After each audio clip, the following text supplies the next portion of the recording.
हरे कृष्ण. प्रेक्षक हो, आपले गीता जीवनीमध्ये स्वागत आहे. भगवद्गीता जशी आहे तशी, अध्याय 4, श्लोक क्रमांक 25, भाग 2.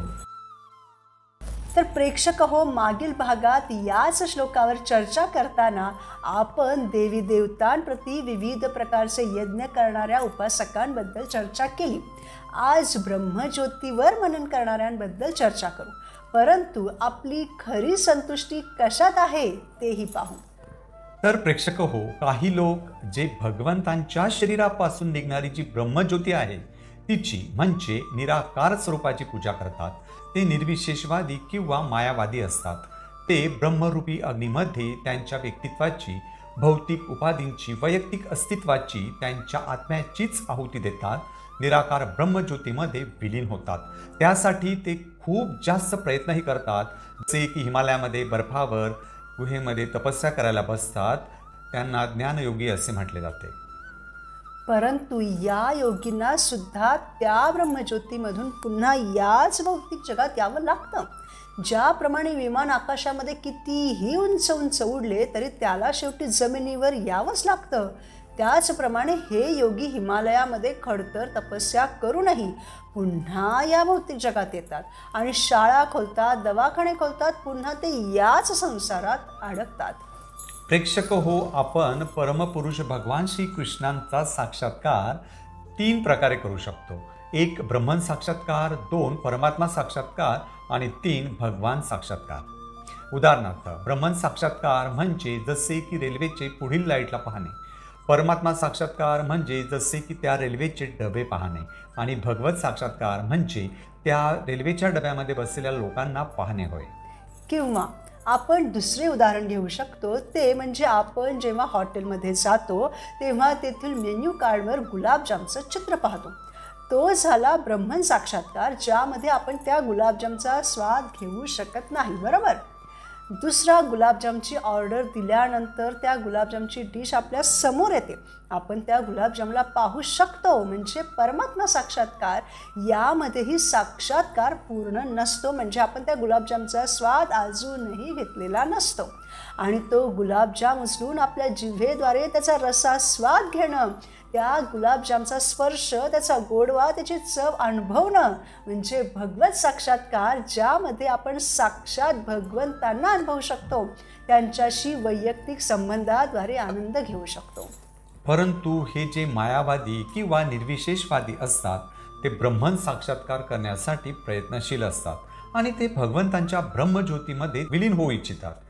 असे निर्विशेषवादी हे परब्रह्मामध्ये विलीन होण्यासाठी आपल्या भौतिक उपाधींचा यज्ञ करतात. अशा प्रकारे दिव्य ज्ञान प्राप्तीसाठी, शास्त्रांचे ज्ञान मिळवण्यासाठी केलेला यज्ञ म्हणजे ज्ञानयज्ञ होय. अशा प्रकारे यज्ञाचे वेगवेगळे प्रकार आहेत. येथे भगवंत हे सांगत नाहीत की प्रत्येकाने एकसारखाच यज्ञ करावा, नाही तर आपली जशी परिस्थिती असेल त्याप्रमाणे आपण यज्ञ करू शकतो. परंतु यज्ञ करणं अनिवार्य आहे, कारण यज्ञ म्हणजे भगवान श्रीकृष्णांच्या प्रसन्नतेसाठी कार्य करणे होय, जे करून आपण त्यांच्या प्रतीची कृतज्ञता व्यक्त करू शकतो. जसे की भगवंतांच्या प्रसन्नतेसाठी 4 नियमांचे पालन करणे, रोज 16 माळा हरे कृष्ण महामंत्राचा जप करणे इत्यादी. अशा भक्तांचे प्रत्येक कार्य भगवान श्रीकृष्णांना प्रसन्न करण्यासाठीच असते. म्हणून त्यांच्या प्रत्येक कार्याला यज्ञ समजले जाते, कारण भगवंतांची भक्ती आपल्याला मृत्यूनंतर भगवत प्राप्ती, मोक्ष मिळवून देतेच आणि या जीवनात वर्तमानातही संतुष्टी प्रदान करते. उदाहरणार्थ, भक्तांचे विचार हे भगवान श्रीकृष्णांमध्येच स्थित असतात. भक्तांचे मन प्रत्येक चिंतन कृष्ण भावना भावित असते. त्यांचे प्रत्येक कर्म, प्रत्येक इच्छा, प्रत्येक भौतिक सुख सुविधा श्रीकृष्णांना प्रसन्न करण्यासाठीच असते. अशा प्रकारे श्रीकृष्णांना प्रसन्न करण्याची भावनासुद्धा यज्ञच आहे. उदाहरणार्थ अर्जुनासारखे कृष्ण भावना भावित भक्त केवळ श्रीकृष्णांच्या संतुष्टी प्रित्यर्थ सर्वस्व यज्ञार्पित करतात आणि या प्रकारे भक्तांकडील भौतिक वस्तू तसेच त्यांचे स्वतःचे अस्तित्व म्हणजे सर्वस्व श्रीकृष्णांप्रित्यर्थ यज्ञार्पित होते. सर्व काही ते श्रीकृष्णांसाठी त्यांच्या प्रसन्नतेसाठीच करतात, म्हणून त्यांना कोणत्याही प्रकारचे कर्मफळ भोगावे लागत नाही.